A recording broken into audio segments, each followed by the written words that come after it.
sometimes you got to double back on certain Bible verses to get some clarity. So I was reading Leviticus, and I also read Deuteronomy, and these two verses they was kind of like the same, but they a counteract. So I want to go over it. Leviticus 20:21, it says, if a man marries his brother's wife, it is an act of impurity. He has dishonored his brother. They will be childless. But in Deuteronomy, it say, Deuteronomy 25:5-10, it say, if brothers are living together and one of them dies without a son, his widow must not marry outside the family.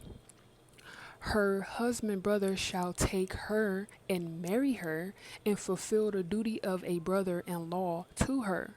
The first son she bears shall carry on the name of the dead brother, so that his name will not be blotted out from Israel.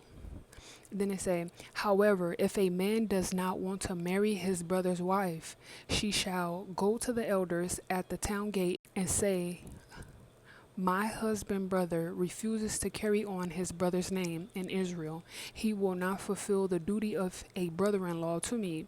Then the elders of his town shall summon him and talk to him. If he persists in saying, I do not want to marry her, his brother's widow shall go up to him in the presence of the elders, take off one of his sandals, spit in his face, and say, this is what is done to the man who will not build up his brother's family line. The man's line shall be known in Israel as the family of the unsandaled. So it's a Leviticus 20:21 is a general prohibition against a man having sexual relations with his brother's wife, meaning adultery and incest.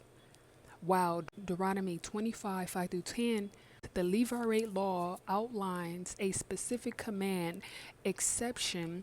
If a man dies childless, his brother must marry the widow to raise an heir, HEIR, for the deceased, preserving his name and inheritance. Leviticus forbids the act when the brother is alive and there's no heirs requirement.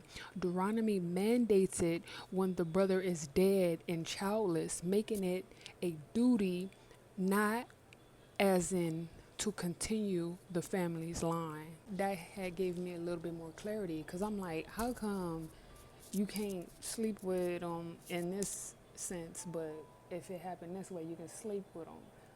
But it makes sense now, and I get it.